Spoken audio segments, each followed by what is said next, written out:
meus amores das turmas 700, 701, aqui da nossa escola, né, do Instituto Genária Viana, professora Dionise. E agora vamos iniciar, né, uma aula bem legal. Lembrando que estamos aí, né, para mais uma semana de junho e parabenizar vocês mais uma vez por todas as propostas que estão enviando, por tudo aquilo que eu tenho, né, agradecido a vocês no decorrer desses meses, desde que iniciou essa pandemia. Agradecer sempre aos pais, os responsáveis, a vocês, porque estamos bombando com as nossas propostas, tá? Essa semana que nós estamos iniciando, nós estamos com um total de 468, né? Quase 470 propostas, e acredito que com a aula de hoje nós consigamos fechar aí com mais de 500 propostas. É muito gratificante, né? Só agradecer a Deus pela vida de vocês, por vocês terem esse privilégio de estarem estudando, de estarem focado, não é? Dos pais poderem estar, né, honrando com esse compromisso da educação de vocês, e graças a Deus nós temos que agradecer, né? Agradecer mesmo a Deus. E sempre digo, diferente de qualquer religião, indiferente de religião, nós temos que agradecer, não é?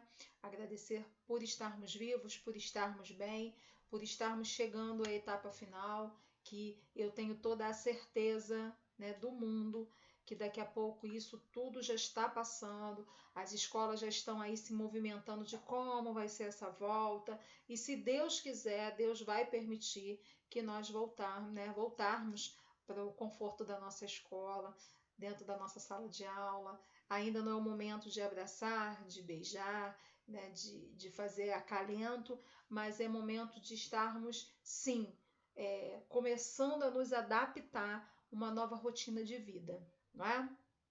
Nos adaptamos com as aulas online, então vamos nos adaptar em usar máscara, estar sempre com álcool em gel e estarmos mesmo com a nossa garrafinha, sem compartilhar, não é? Então, com todos os cuidados necessários que vocês já têm em casa, que os pais de vocês já passaram, que nós já assistimos pelos noticiários, não é isso?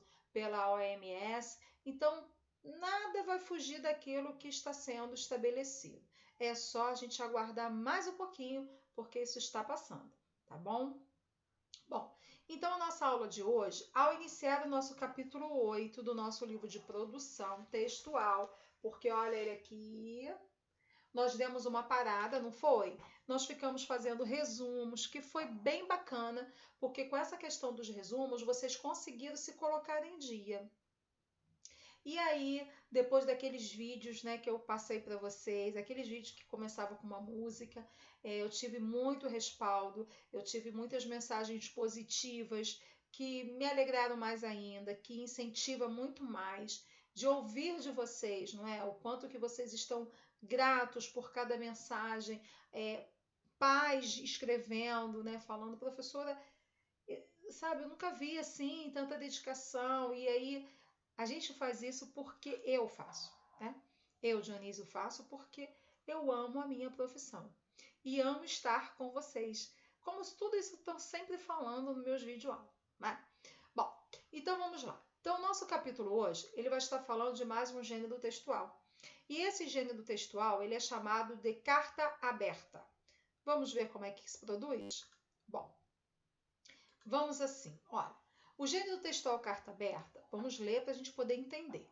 Diferente da carta pessoal, que costuma abordar um assunto de interesse individual e pessoal dos interlocutores, ou seja, a pessoa que está escrevendo, a carta aberta, ela se manifesta o quê? A opinião de um grupo de pessoas, certo? Entidades, sindicatos, e diante de uma questão de interesse coletivo. Então, carta pessoal é a carta que eu escrevo para você, que você escreve para mim, que você escreve para o seu pai, para o seu namorado, para a sua namorada, é pessoal. Quando nós falamos de carta aberta, nós temos que pensar num coletivo, num todo, em outras pessoas envolvidas, tá? E ela pode servir apenas para alertar, mas geralmente visa o quê? A mobilização de forma que se encontre uma solução para o problema denunciado. Então, dessa maneira, que ela tem um caráter o quê? Argumentativo. Então, ela entra na questão do texto argumentativo e ela é de quê? De persuasão. É um elemento usado para elaborar a nossa carta aberta. Persuadir é o quê? É convencer o meu leitor daquilo que eu estou colocando no papel. Então, ali eu tenho que argumentar fatos. Eu tenho que trazer, né, para que todos entendam. Então, foi feita uma reunião e resolvemos que nós vamos fazer uma carta aberta para o nosso prefeito da cidade, certo? Reivindicando alguma coisa, não é? Solicitando alguma coisa. Então, nós temos que ou alertar sobre alguma coisa que está acontecendo na nossa comunidade, ou na nossa cidade, ou no nosso município. É uma forma de alertarmos também. Bom, e aí eu trouxe para vocês o quê? A estrutura da carta, tá vendo? Então, é uma estrutura mínima. Vamos ver como é que é isso. Ela tem que ter uma conclusão, que é o quê? A reivindicação de solução para o problema. Então, vamos começar de baixo para cima para a gente poder entender. Olha só. O mais comum é apresentar em destaque e em negrito ou em caixa alta a solução desejada, tá? Depois a gente vai ter o quê? É comum apresentar após a conclusão palavra de ordem de caráter generalizante. E aí é hora de enxergarmos nossas árvores, como no monumento de nossa cultura e de nossa história. Então, aqui eu tô lendo um pouquinho, tá? E aí eu tenho, pode-se pôr o local e data e normalmente alinhados à direita após a assinatura. Então, vamos supor que aqui esteja a nossa estrutura que nós vamos começar a escrever. Então, eu começo com a minha carta aberta, certo? Colocando a reivindicação que eu quero colocar, para que órgão ou para que setor, entenderam isso? Depois, nós temos que ter a despedida, né? Atenciosamente, agradecendo, né? Então, a gente vai colocar isso daí.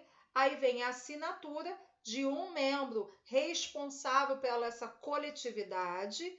E aí, local e data. Então, após a assinatura, vem o local. Iguaba Grande, Rio de Janeiro, São Paulo, bom, e assim vai, tá? Bem, na nossa proposta 1, que diz o seguinte: leia a seguir os títulos de duas notícias. Então, ele vem falando: Brasil é o segundo país com mais casos de bullying virtual contra crianças. O outro: jovem emagrece e sofre ciberbullying ao publicar foto antiga com 180 quilos. E aí eu trouxe esta proposta 1 da página 19. Lembrem-se, na nossa página 19 nós temos duas propostas. Hoje, desta semana, nós só vamos focar na proposta 1. A proposta 2 é para a nossa próxima aula. Então, eu não quero vocês fazendo essa proposta 2 agora. Por quê? Porque eu vou explicar na nossa próxima aula, videoaula. Aí eu vou estar explicando direitinho o que eu vou querer. Então, não adianta ir lá no WhatsApp ou no e-mail. Dionísio, como é que é essa proposta 2? Eu não vou explicar. Vamos devagar. Esses últimos 15 dias do mês de junho, nós vamos focar só em um capítulo, que é o nosso capítulo 8, tá bom?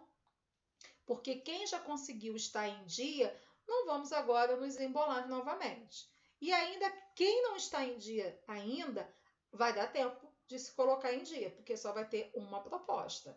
Então, veja bem, aqui nós estamos falando do ciberbullying, tá?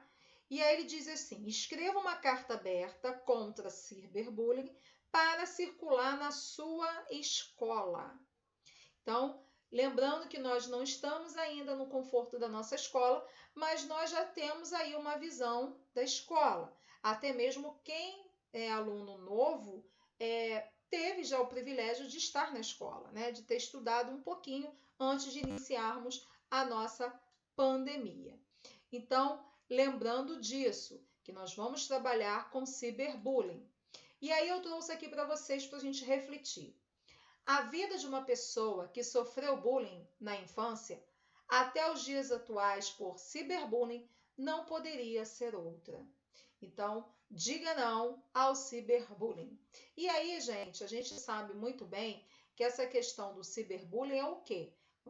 É o bullying através das redes sociais. Então, vocês estão vendo que ele cometeu esse ciberbullying quando ele publicou uma foto, que ele só tinha 180 quilos. E aí o jovem, né, sofre isso aí, e aí muitas das vezes tem que fazer uma alimentação mais rígida, sem nenhum acompanhamento médico, faz porque está sofrendo. E nós sabemos também que existem muitos casos muito ruins até, né, que podem levar até a morte, à depressão, então ao suicídio, a pessoa ficar trancada dentro do seu quarto, não querer mais sair, tudo às vezes por uma simples brincadeira que não é para ser brincadeira, não é? Que a Dionísio pode até falar assim de uma forma grosseira, ignorante, não é isso? Porque nós somos seres humanos e agora, mais do que nunca, vivendo tudo isso que nós estamos vivendo, em meio a essa pandemia toda, dentro desse vírus aí louco, né, que apareceu no nosso mundo e no nosso país, na nossa cidade, no nosso bairro.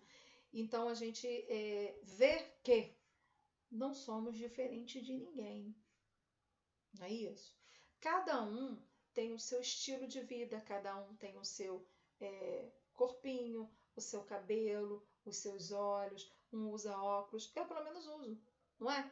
Nunca fizeram nenhuma brincadeira comigo quando eu era criança porque eu usava óculos ou porque eu era baixinha demais, não é isso? Então por quê? Porque lá atrás, na época que Dionísio estudava, havia uma palavra muito forte. E essa palavra chama-se respeito. E isso não pode fugir. Por mais que o mundo vire mundo, por mais que entre anos e saiam anos, séculos e séculos, a palavra respeito tem que prevalecer. Tá bom? Então vocês vão fazer aqui essa carta aberta, lembrando da estrutura que eu coloquei aí para vocês. No livro de português de vocês também tem, tá? Explicando lá também direitinho como é que faz, mas qualquer dúvida em relação a isso aí, podem me chamar no WhatsApp. Só não vou explicar nada da proposta 2, porque isso vai ser na nossa próxima aula, ok? Então, ó, fiquem bem, fiquem com Deus, tá? Um grande beijo para vocês e até a nossa próxima aula. E não esqueçam, está tudo passando.